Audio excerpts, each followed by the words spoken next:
Oke, baik. Eh, kita akan putarkan video dulu sebelum kita masuk ke dalam materi di pertemuan 9.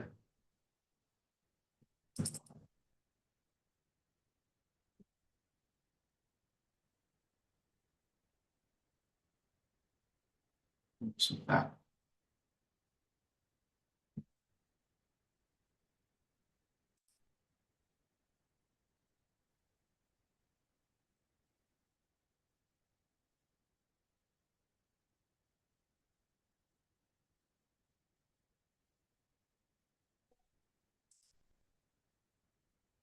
Halo semuanya, selamat datang di sesi bedah materi kita kali ini.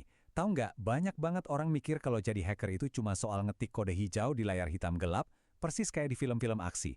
Padahal ya, realitas seorang peretas etis atau ethical hacker itu punya dua sisi yang nggak bisa dipisahkan. Aturan yang super ketat. Oke, mari kita langsung selami sesi bedah materi kali ini. Fokus kita, modul 8 tentang exploit.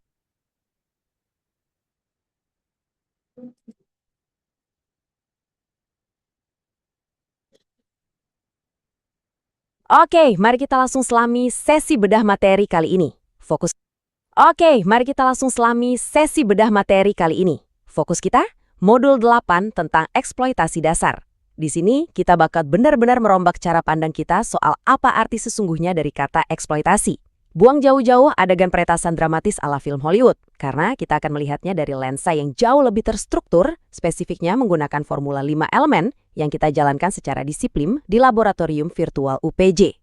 Nah, untuk peta jalan kita hari ini, kita akan bergerak melewati beberapa poin krusial. Kita mulai dari membongkar mitos versus realitas, membedah anatomi metasploit, memahami prinsip dampak minimum, menelusuri rute validasi, sampai akhirnya menghubungkan bukti dengan remediasi. Kita masuk ke bagian pertama, mitos versus realitas eksploitasi. Waktunya kita tekan tombol reset pada semua asumsi lama kita soal cara membobol sebuah sistem. Coba deh tanyakan ke diri Anda sendiri.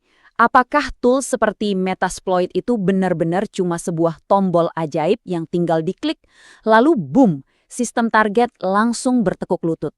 Kenyataannya sama sekali nggak begitu. Perbandingan ini jelas banget memperlihatkan bedanya. Di satu sisi ada peretasan liar yang sifatnya kacau, destruktif, dan asal tembak. Kita nggak bahas itu.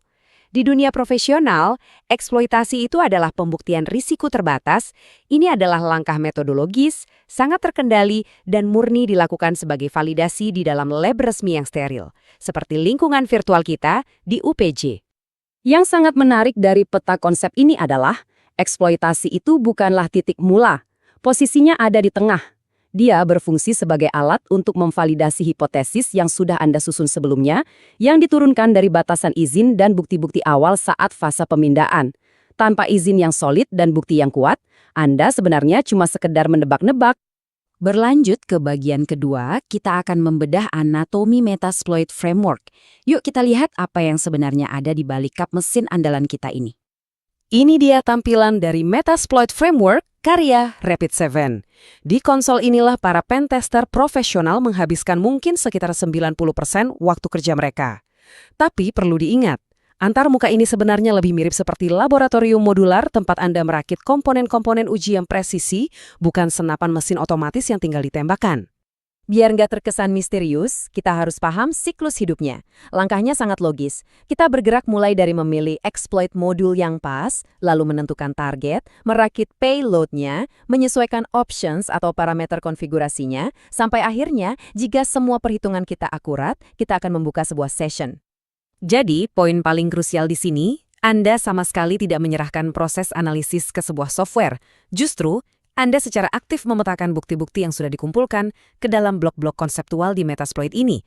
Tools ini pada akhirnya hanya menjalankan logika yang Anda bangun secara absolut.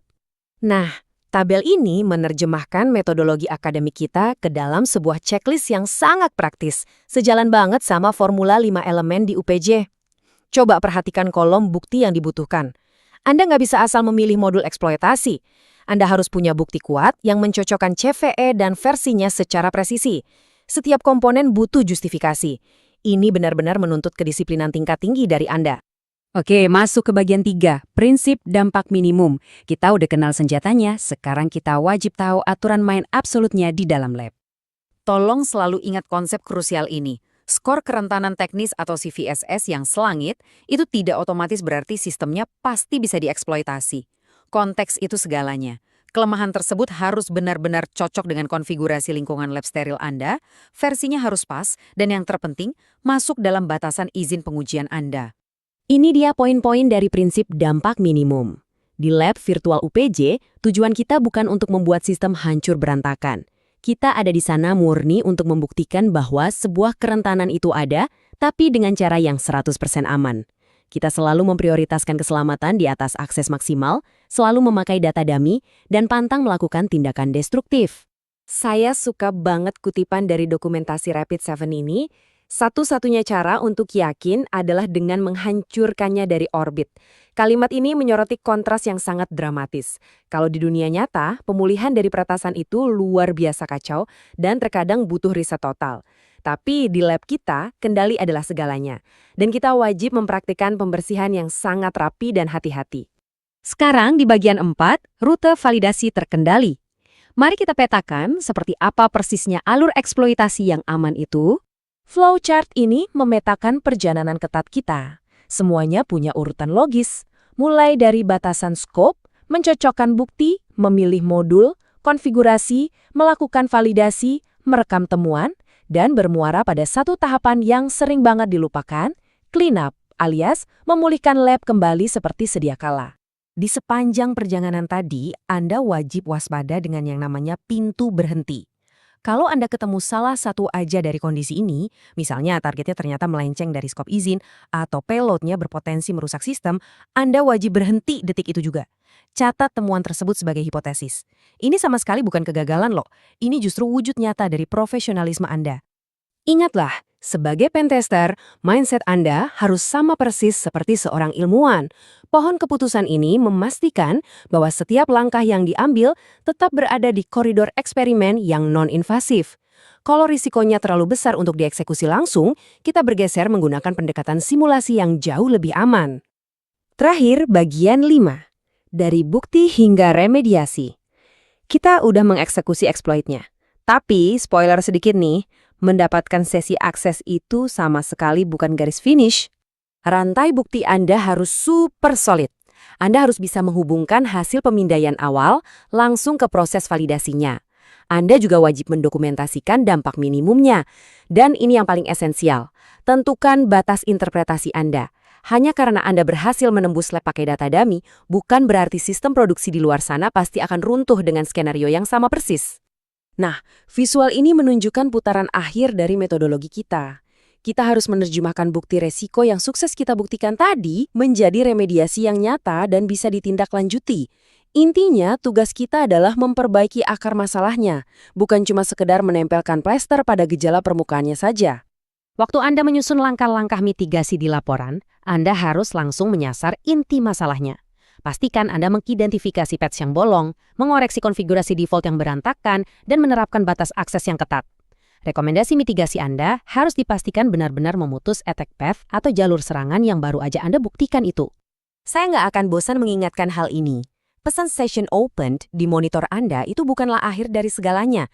Ya, Anda udah berhasil membuktikan ada resiko, tapi tugas Anda belum selesai.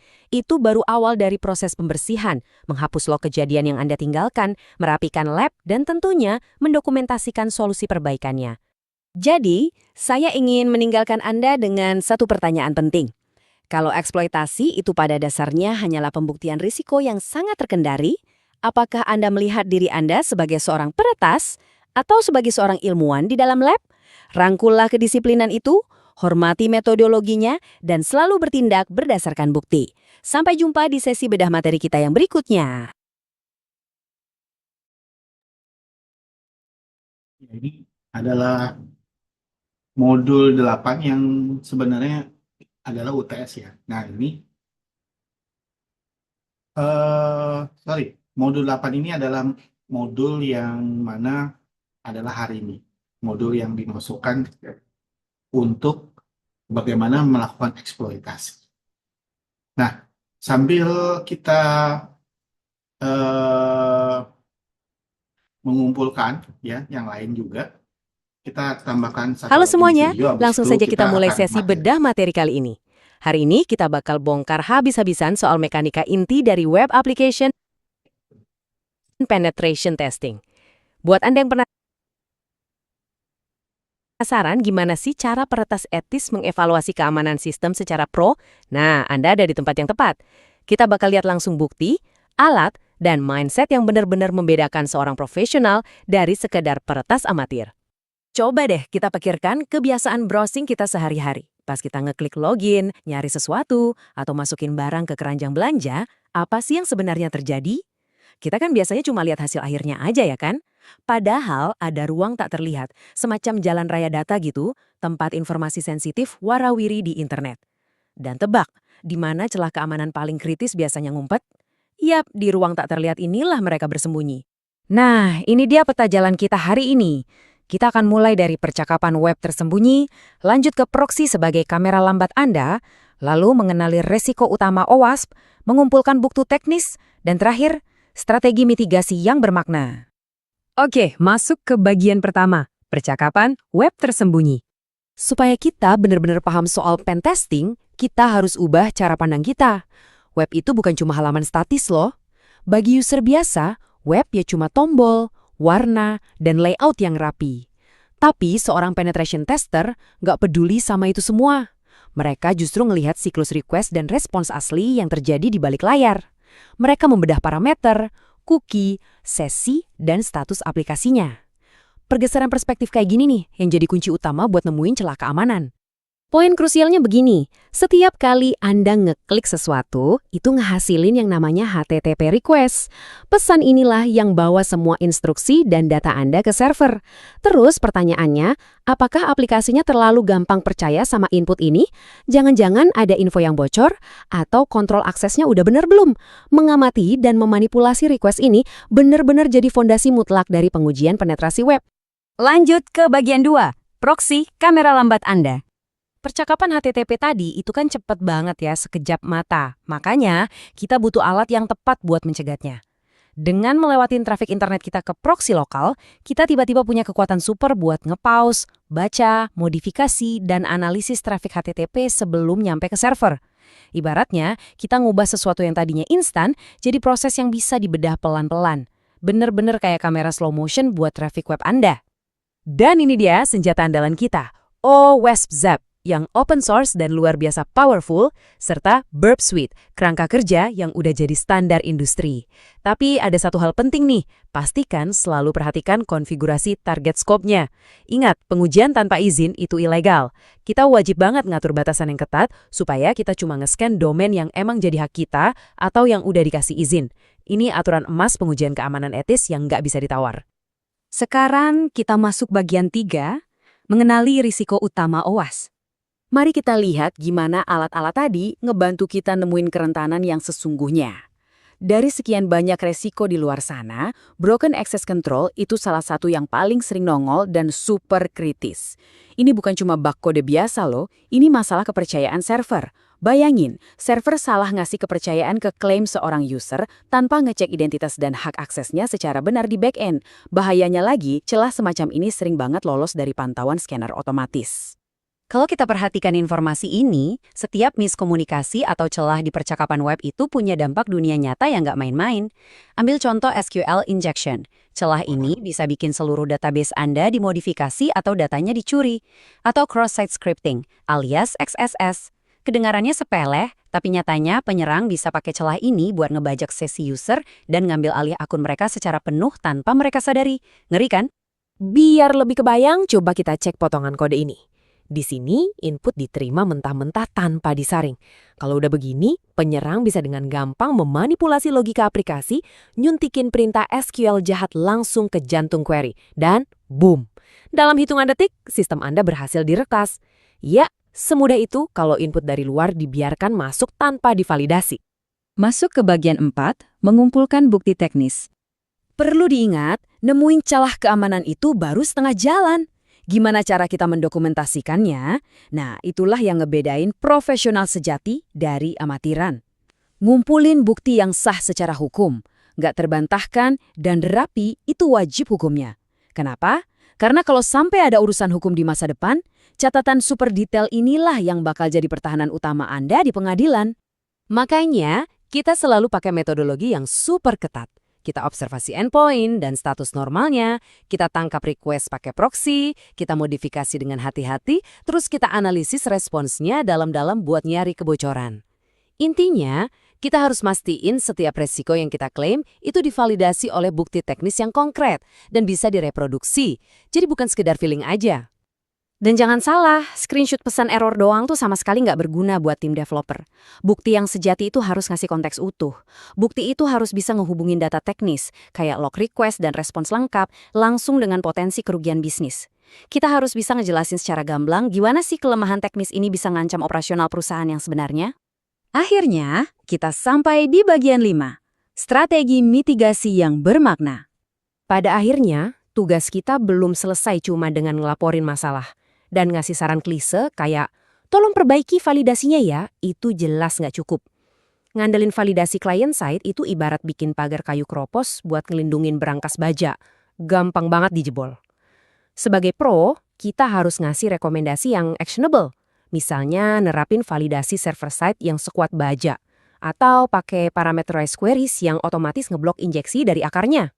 Kalau kita perhatikan alur kerja ini, dari awal kita mahamin status request sampai akhirnya nguji validasi data, semuanya bermuara ke satu tujuan utama, nyediain bukti teknis yang solid, penilaian risiko yang akurat, dan tentu saja rekomendasi mitigasi yang jelas.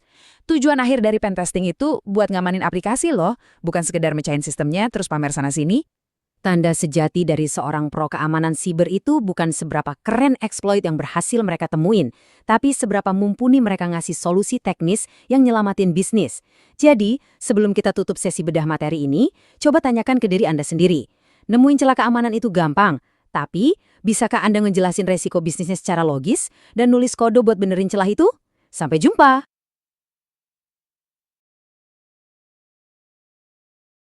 Halo semuanya, langsung saja kita mulai sesi bedah materi kali ini.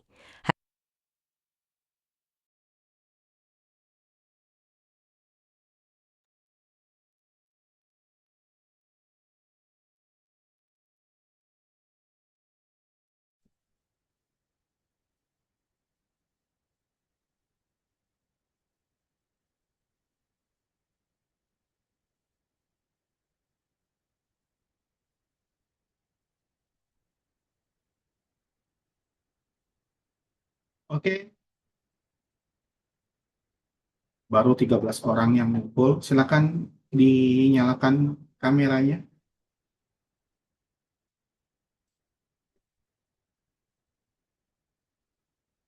Givari lagi tempat kerja ya? Ya Pak, benar Pak. Luar biasa.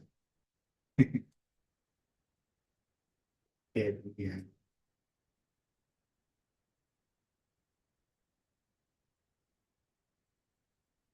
Share screen lagi.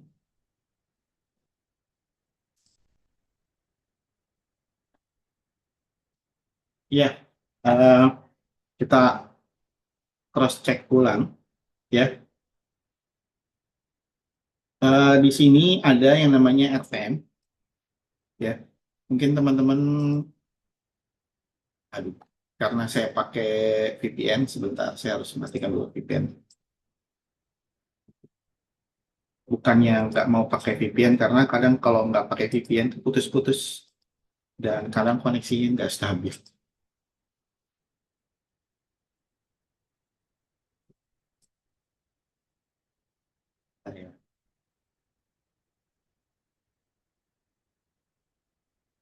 Oke, nah di RTM ini kita coba zoom. Ada beberapa yang perlu teman-teman kerjakan kan ya. Yang pertama adalah nomor satu adalah tugas pertama.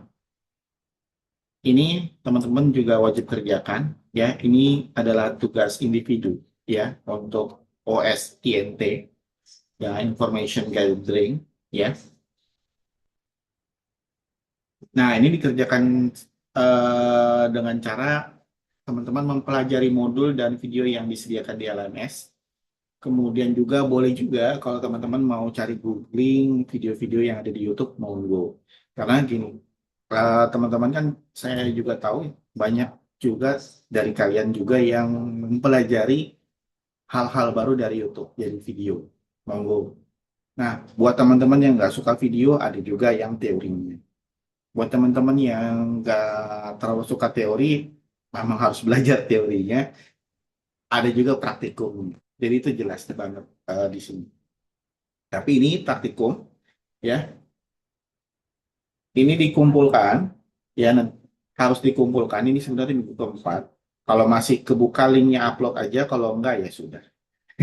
Oke, ya. Jadi kalau telat nggak apa-apa ya, asalkan linknya masih kebuka. Tapi kalau misalnya ternyata sudah tidak terbuka, oh ya udah, berarti tidak bisa dibuka. Dan ini yang kedua. Nah, ini tugas ketiga, ya. Nah, tugas ketiga ini adalah melakukan analisis password attack, privilege escalation, dan post exploitation. Di sini kalian juga mengerjakannya secara individu, ya. Ini ada tugas studi kasus.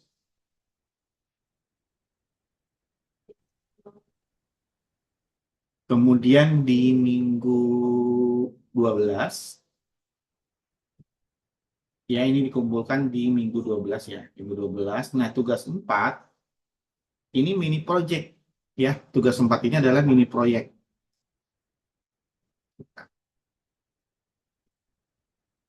Oh, oke, ada.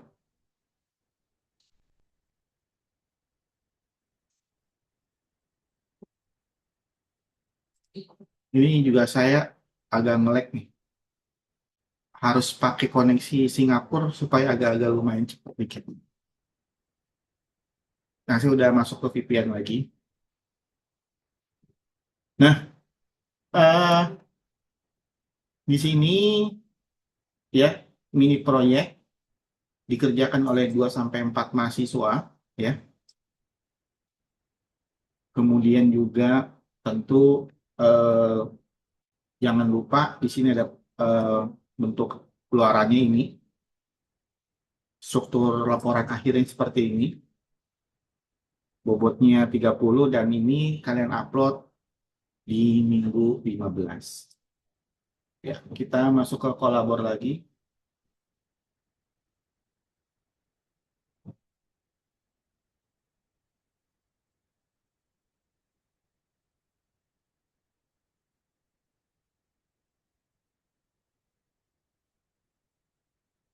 Hari ini kita cek dulu apakah sudah upload atau belum.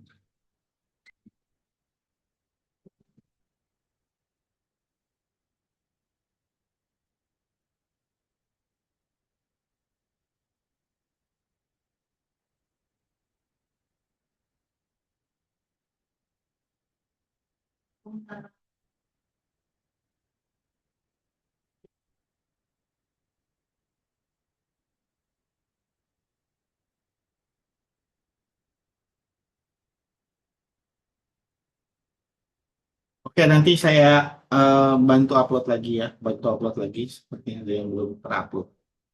Jadi kurang lebih gitu. Jadi nanti ada ini mini project yang di-upload di sini, dikumpulkan di sini, ya, dikumpulkan di sini.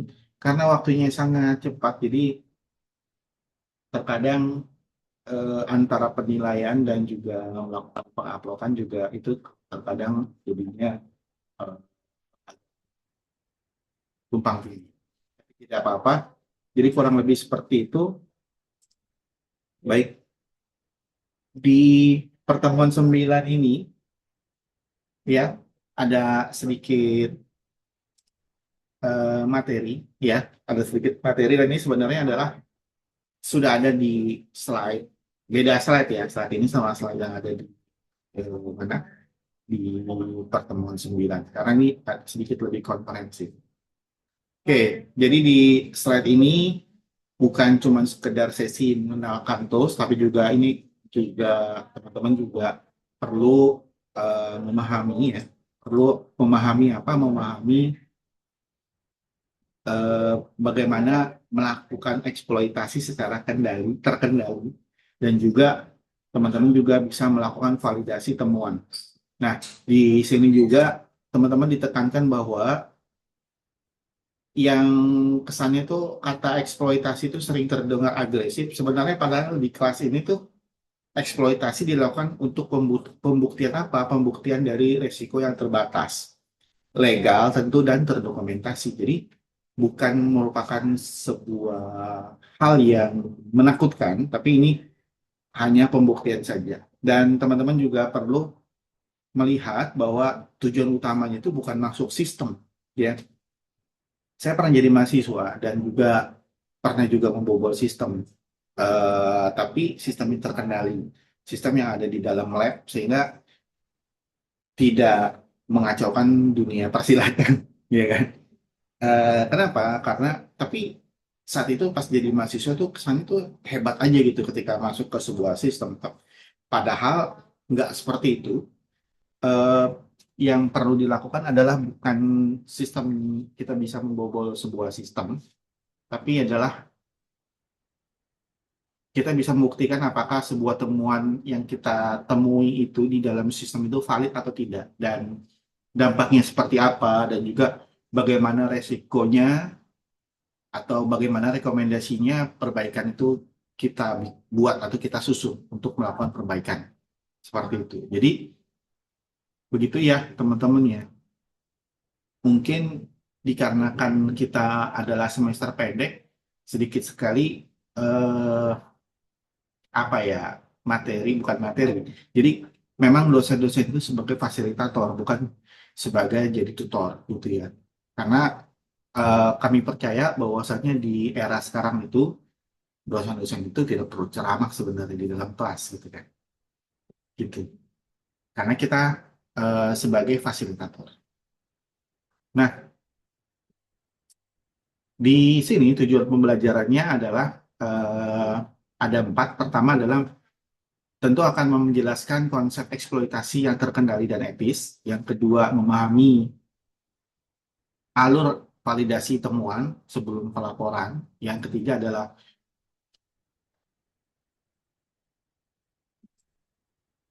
mengenali langkah kerja dari framework eksploitasi tentu yang secara aman. Lalu yang terakhir, yang keempat, tidak kalah pentingnya adalah menentukan bukti yang diperlukan untuk mendukung temuan. Ya, jadi dikumpulkan untuk mendukung temuan. Jadi kurang lebih seperti ini, ya. Knowledge-nya, validasinya, eksekusi secara aman, dan bukti dokumentasi. Kurang lebih seperti ini. Nah, di pertemuan 9 ini, posisinya, kita tahu di modul pertama itu adalah fondasi ya. Jadi teman-teman, modul pertama sampai kedua itu fondasi etika dan ruang lingkup. Di modul kedua itu, modul ketiga dan kelima itu adalah reconnaissance dan juga pemetaan dari permukaan atau surface attack ya, permukaan serangan, surface attack. Eh, Kemudian pertemuan 6-7 itu analisis kerentanan dan integrasi temuan ya. Jadi singkatnya adalah pertemuan 1-7 itu membangun fondasi mulai dari etika, scope, OSIN ya kan, scanning, vulnerability analysis sampai threat modeling. Nah, di pertemuan 9 ini ini kita menjadi jembatan dari identifikasi kerentanan menuju pembuktian yang dapat dipertanggungjawabkan. Nah, jadi setelah ini mahasiswa akan masuk ke topik lanjutan seperti misalnya web application testing, analisis traffic, privilege, reporting, dan presentasi proyek. Kurang lebih seperti itu. Nah, konsep eksploitasi terkendali ini adalah sebenarnya menekankan dari 5 langkah atau 5 step. Pertama adalah verifikasi scope, ya, atau ruang lingkup, dan juga ada izinnya. Jadi teman-teman perlu melakukan izin, ya, di Terus ya kan aku nanya kayak gitu kegiatannya apa, tapi dia bilangnya kepemimpinan ya apa. ya apa? Oke, ya, kita lanjut, ya. Jadi teman-teman di sini perlu melakukan uji etisnya, harus ada izinnya, gitu, ya. Mungkin suatu ketika nanti di UPJ juga ada yang namanya, sebenarnya sudah ada ya, badan etisnya, cuman untuk perizinan itu belum dilakukan. Oke, lalu jangan lupa kita akan memilih kerentanan yang relevan, ya. Kita memilih kerentanan yang relevan, dan juga step berikutnya adalah yang langkah ketiga adalah kita perlu juga menyiapkan apa, metode uji yang tentu beresiko rendah. Oke, Givari, boleh. Oke, kemudian yang keempat adalah kita perlu menjalankan pembuktian secara terkendali. Nah, kemudian akhir perlu mencatat dampak, bukti, dan batas temuan. Jadi teman-teman ketika melakukan eksploitasi secara terkendali, jangan lupa ada 5 langkah ini ya. Nggak cuma kita bisa masuk ke sistem, hore gitu kan. Udah, terus habis itu keluar-keluar deh ke dosen. Sebenarnya saya pernah bisa loh Pak masuk ke sistem. Saya ingat tuh dulu ada mahasiswa berkata seperti itu ke saya. Saya bisa loh Pak masuk ke sebuah sistem ini di kampus ini. Oh, saya cuma bilang, oh oke, bagus deh. Tapi hati-hati, footprint itu ada, ya. Jadi even kalian masuk ke sistem dan bisa keluar lagi, hati-hati. Kita itu manusia, terkadang ada hal yang eh, lemah di kita, yaitu adalah human error, sehingga meninggalkan footprint. Ketika meninggalkan footprint dan itu juga bisa terjebak kita di situ. Karena kan ada yang namanya forensik ya. Suara saya terdengar kencang atau biasa aja? Jelas Pak, jelas Pak. Jelas ya? Oke,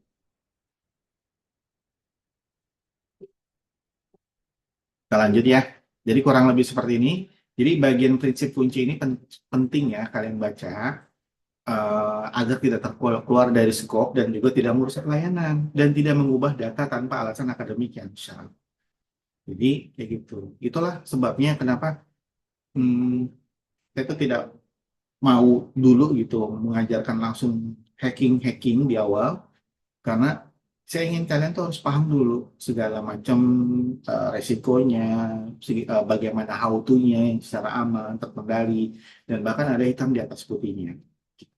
Kecuali nanti yang akan dijelaskan di slide ini adalah saya mau menjelaskan terkait dengan VM-nya, tapi host only. Jadi di dalam PC sendiri itu boleh, ya.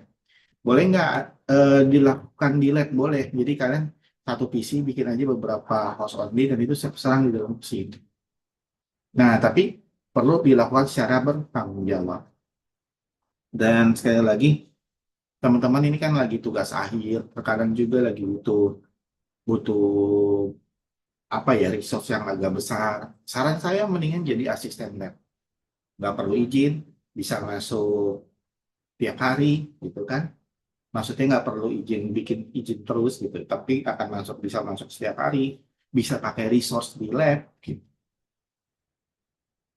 Jadi konteksnya itu adalah seperti kalian minjem lab setiap hari atau minjem PC daripada kita sewa, ya.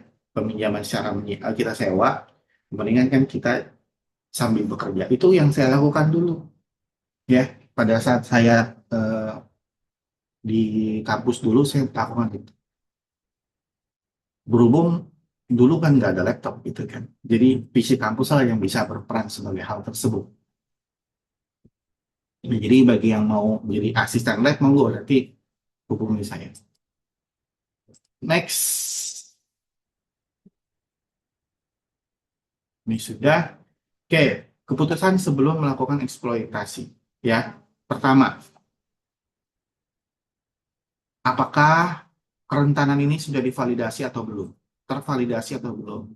Enggak, belum. Oh, kerentanan ini belum ada validasinya. Enggak ada izinnya. Ya, nanti akan ada izin di bawah. Ya, enggak, tidak tervalidasi. Oke, kembali ke tahap verifikasi. Oke. Terus, kalau ada ya sudah tervalidasi, oh memang ada yang namanya SQL injection misalnya gitu. Terus ada izin nggak? Ada izin, oh ada izin dari pihak terkait. Oke, lanjut. Tapi kalau tidak, stop. Jangan diuji, jangan dites. Meskipun kamu tahu itu rentan, itu dan sudah tervalidasi. Semua orang sudah tahu. Tapi nggak usah dites, jangan coba-coba. Nah, kalau ada iya, maka lakukan uji aman, pengujian secara aman. Nah, pertanyaannya, ada nggak metodenya?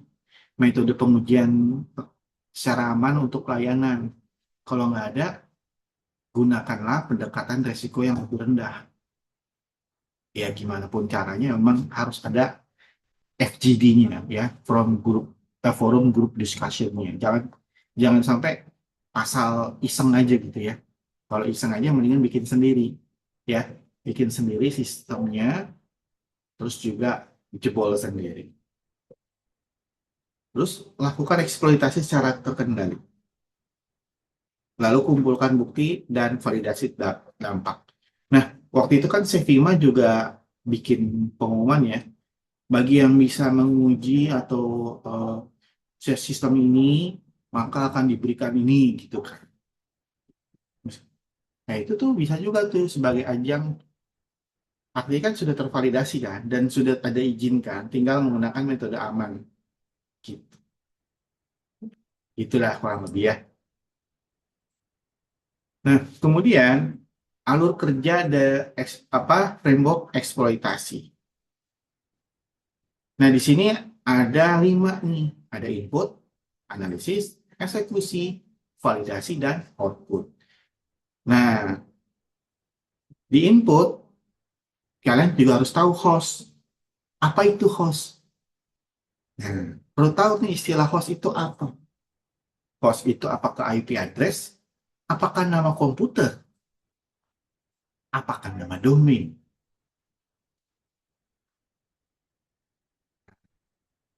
Harus kalian tahu host itu apa. Apakah www.domain.com itu adalah host? Atau yang mana host? Dari www.domain.com, kira-kira hostnya yang mana?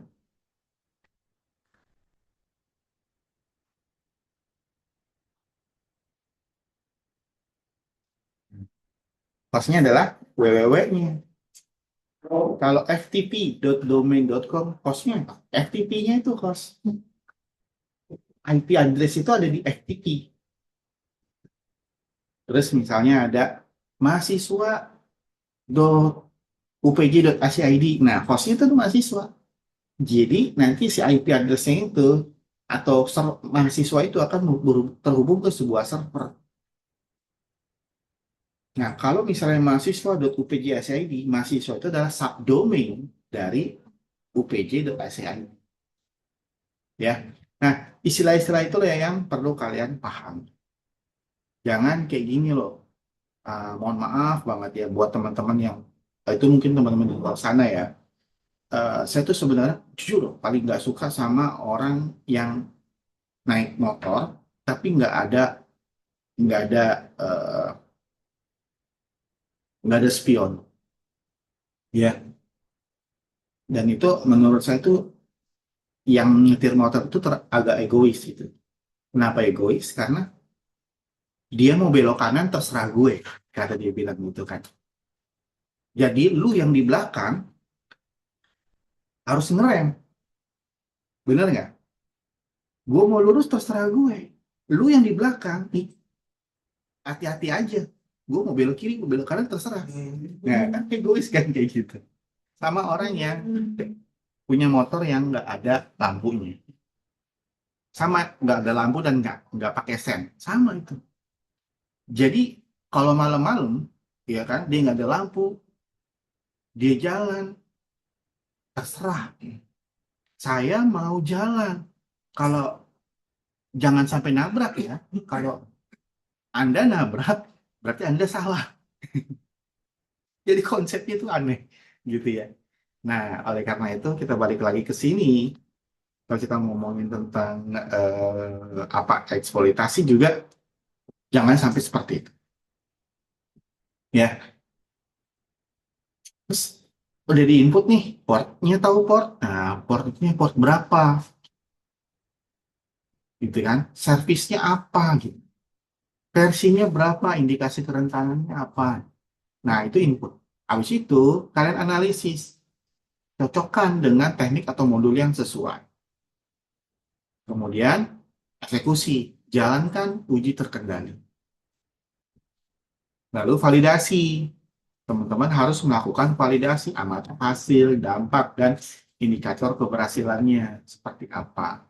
Jangan sampai eh, langsung output, Pak, ada bukti nih, Pak. Bisa tembus, Pak. Aduh, itu merepotkan banget. Ya, boleh nggak kita didampingi oleh AI? Boleh. Ya, tapi ada tapinya. AI itu sebagai asisten, tidak sebagai yang utama. Jangan terlalu percaya kepada AI. Kalau kamu percaya kepada AI, itu bahaya banget. Ya. Nah, habis itu catatannya adalah tentu kalian harus menggunakan data hasil scanning sebelumnya. Pilih teknik yang paling relevan dan utamakan keamanan laboratorium. Jangan asal, ya, jangan asal. Oke. Ini adalah contoh topologi lab virtual. Jadi teman-teman kalau mau bikin bisa juga seperti ini atau ya bebas-bebas aja sih lah ya. Ini mesin penyerang Kali Linux ya. Ini jaringan virtual host only. Jadi ini ada dua VM. Ini mesin targetnya. Ini di dalam eh, karena Windows gitu. Berarti ada dua, itu Kali Linux, dua lagi mesin target ya gitu. Tetap host only ya. Kenapa host only? Kita mau bikin penyerangan yang terkendali. Sama seperti AI. Ketika kamu gunakan, katakanlah Codex ataupun Cloud, itu kita gunakan untuk menulis program. Itu kan di bawahnya tuh ada mau full control atau tidak kan. Jadi kalau full control akhirnya dia bisa masuk ke jaringan kan. Gitu. Nah, itu kan cukup bahaya kan. Dan kamu tahu nggak yang AI yang sekarang si Sol ini, ChatGPT Sol ini, tempat saya pernah ngomong sama dia terkait dengan penyerangan seperti Terminator. Akhirnya dia bilang, saya bilang, jadi kan kayak nanti akan kayak Terminator sih. Heeh, itu gitu. Tuh bener kan saya bilang kayak gitu. Terus dia bilang, oh enggak, maksudnya begini-begini. Dia agak defensif seperti itu. Seperti itu. Ya, ya kalimatnya sih agak-agak lupa, tapi kurang lebih dia gitu, mengiyakan gitu, gitu. Dan itu kan artinya gini loh, kalau kita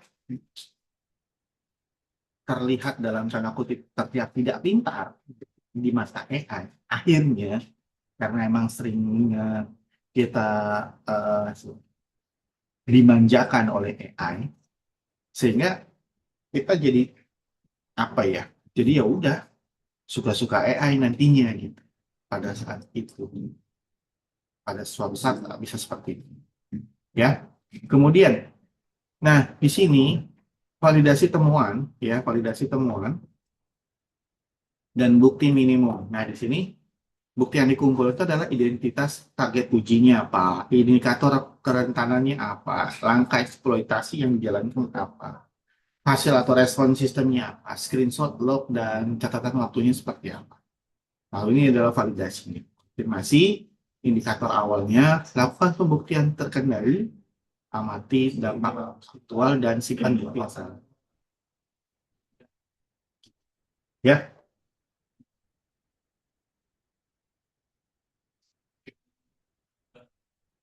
nah di sini kita lihat di slide ini ya, menunjukkan bahwa keberhasilan teknis itu nggak boleh mengalahkan keselamatan etika dan dokumentasi.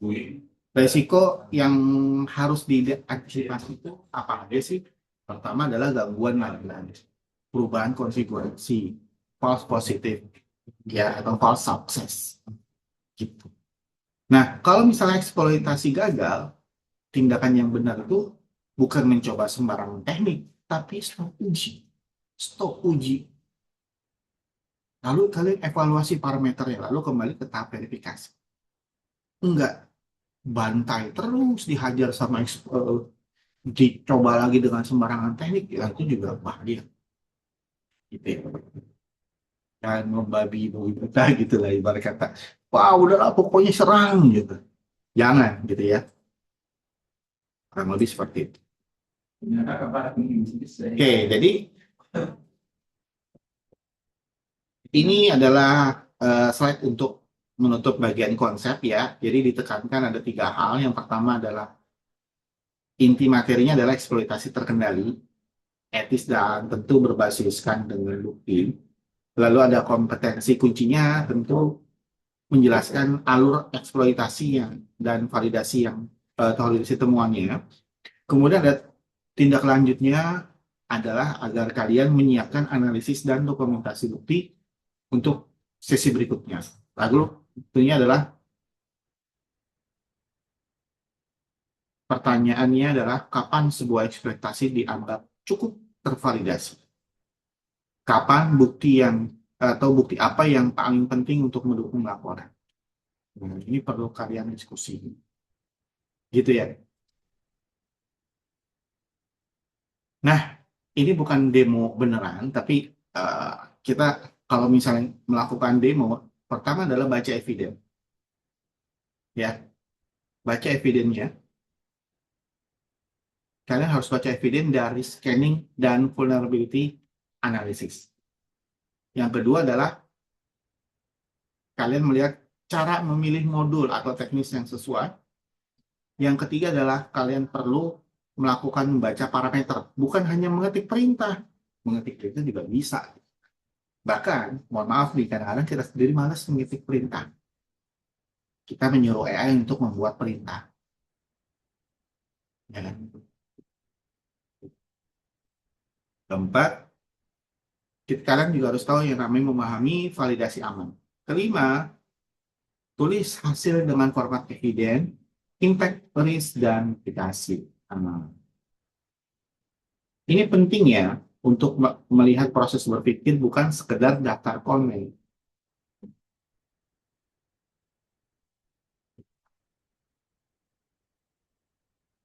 Nah, kenapa bukan asal sekedar run exploit gitu kan? Ini yang kita lakukan kadang ini kan ya.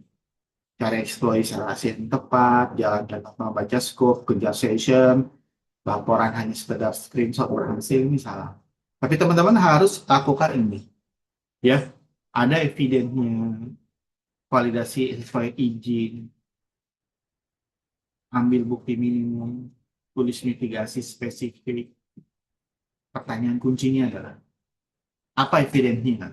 Masuk scope atau enggak? Dampaknya kayak apa? Mitigasinya kayak apa? Ya,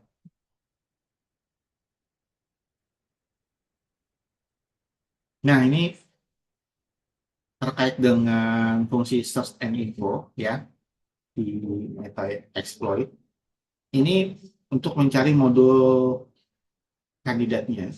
Ya, lalu tetapi ini hasil search-nya bukan bukti bahwa target pasti rentan. Info digunakan untuk membaca detail modul. Ya, jadi info untuk melihat detail modulnya. Karena pertanyaan adalah apakah modul ini sesuai dengan servis, versi targetnya cocok atau tidak, referensinya jelas atau tidak, dan juga risiko eksekusinya bisa diterima atau tidak.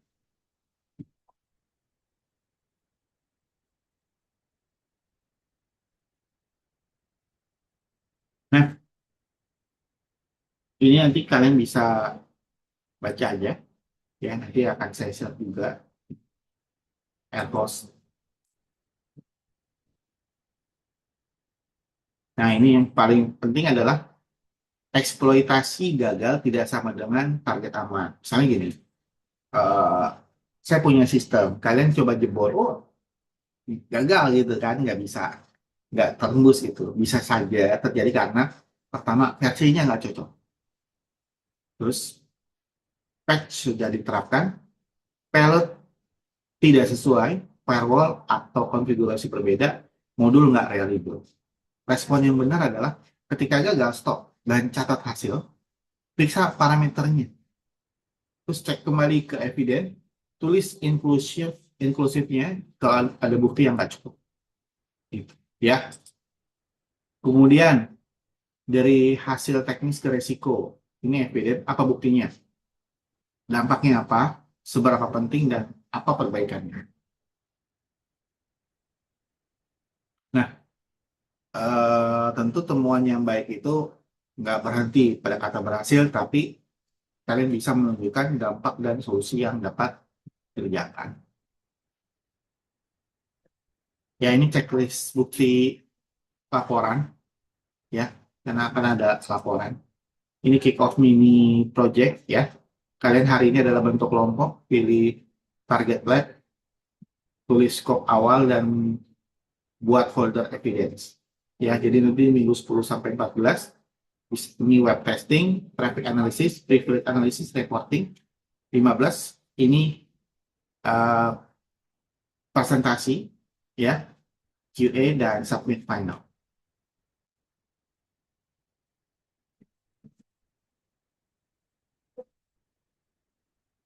Ya, pembagian peran kelompok ada koordinator scope, analisis evidence, analisis risiko, dan presenter. Jadi nanti di pertemuan 15 kalian presentasi.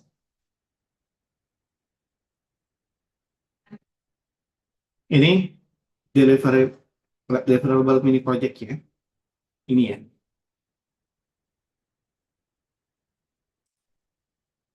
Dan ini timeline-nya.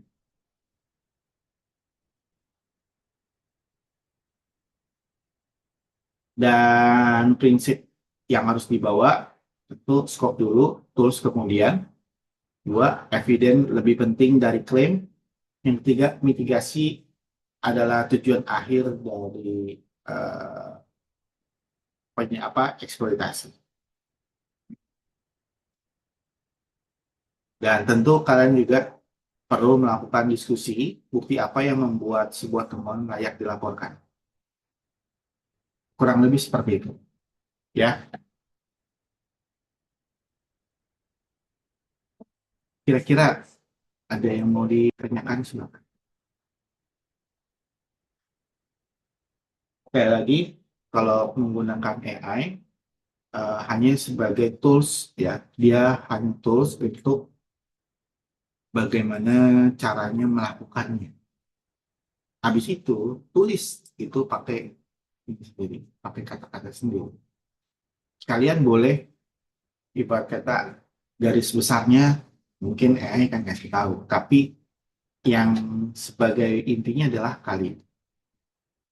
Ya. Nanti saya cek kembali RTM-nya perlu lebih jelas atau tidak, gitu ya. Kalau nggak nanti, kalau perlu lebih jelas nanti saya akan masukkan apa namanya file gitu. Waktu itu saya udah buatkan, tapi ini bilang. Oke,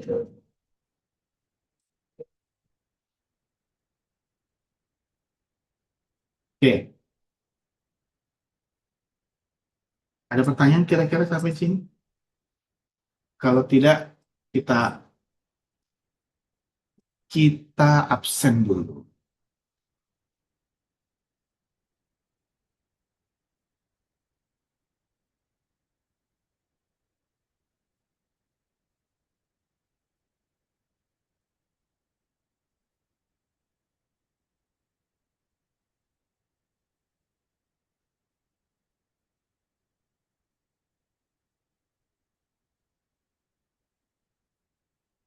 Muhammad Fatansyah Wijaya ada? Patan hadir, Pak. Oke. Savalino, Hadir, Pak. Attila Naufal Al-Falak, nggak ada. Reski, Pak, Benediktus hadir, Pak. belum nyampe. Belum nyampe, nanti kalau udah sampai ya. Pak Attila hadir, Pak, tapi dia nggak bisa on mic kayaknya. Mikrofonnya Oke. nggak nyala. Oke, Lexi, oke, enggak, belum ya. Lexi tuh kan.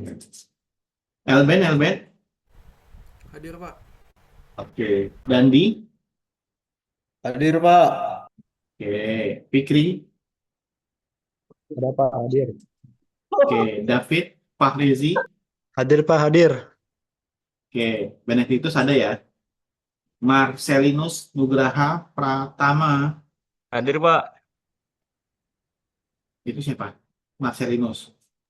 Ya, Pak, Hadir, Pak. hadir, Pak. Oh, gabung. Oke. Muhammad Alfaris, Hadir, Pak. oke. Corlis ada? Oke. Ivan Darmawan, Hadir, Pak. oke. Alifa, Hadir Pak, hadir. oke. Tadi Givari ada ya. Astuti Zahra, Hadir Pak. Made Kalika, ada ya. Adelia ada. Ramzi, nggak ada. Dariel Muhammad, tidak ada. Satrio Dwi Ramadan, Anaufal Afif Seno, nggak ada. Sultan Arafi, nggak ada nih. Hadir, Pak. Hadir, Sultan Arafi hadir, Pak. Oh, ada. Ada. Tesa ada tadi ya. Hadir Pak. Oke, hadir ya. Zahid ada ya. Oke, Dimas Hadir, Pak. hadir. Dimas ya. Oke.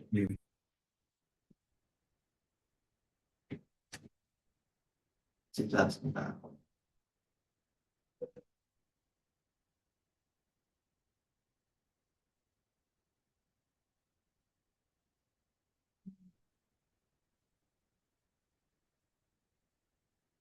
Ahmad Junaidi Nasution.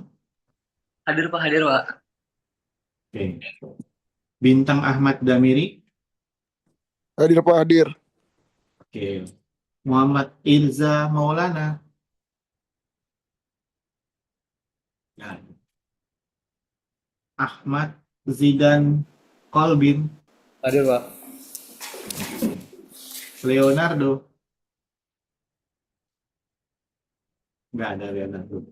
Oke, ya. Itu dari saya hari ini. Jadi presensi itu dilakukan pada saat kita online, ya. Kalau yang asinkronus nanti bergantung dari forum. Nah, ya, sekali lagi, kalau nanti ada yang belum terpresensi oleh saya, langsung WA saya ya. Oke, sebentar ini saya screenshot dulu, kemarin kelupaan screenshot. Pak. Ya, Leonardo hadir, Pak. hadir. Oke, sebentar ya. Leonardo hadir. Oke, siapa lagi? Irza, Anova Lafif Seno, Satrio, Dariel, Ramzi, dan Reksi. Nggak ada. Oke. Oke, sebenarnya insya Allah harusnya kalau misalnya kalau masuk terus gitu kan, bisa UTS, bisa UAS. Ya, paling nggak ibarat kata mungkin ya B bisa lah. B plus, A min, A itu memungkinkan. Tapi kalau misalnya UTS nggak datang, proyek nggak ngerjain, forum nggak ngisi, UAS datang, nilainya besar, gitu kan? Nah, pertanyaannya komponen proyeknya yang 50% itu gimana cara ngisinya gitu. Maksud saya gini, kalau tetap kalian kerjain, saya bisa kasih nilai misalnya ini nggak sesuai skop, ya udah dapatlah 50 misalnya. Tapi kalau sesuai skop kan di atas 50 kan. Tapi kalau nggak masukin dapat 20 itu sebenarnya dapat 20 nilai magic gitu. Tim Salawin tiba-tiba ada nilainya gitu. Padahal kan nggak boleh begitu. Ya, jadi maksud saya adalah udah ikutin aja gitu. Alurnya selesai. Ya, insya Allah bisa dapat A gitu kan. Iya. Eh, Penilaian saya nggak terlalu rumit kok, cuman gitu-gitu aja gitu. Yang penting udah ngikutin biasanya udah bagus-bagus aja gitu. Baik, kalau begitu, eh,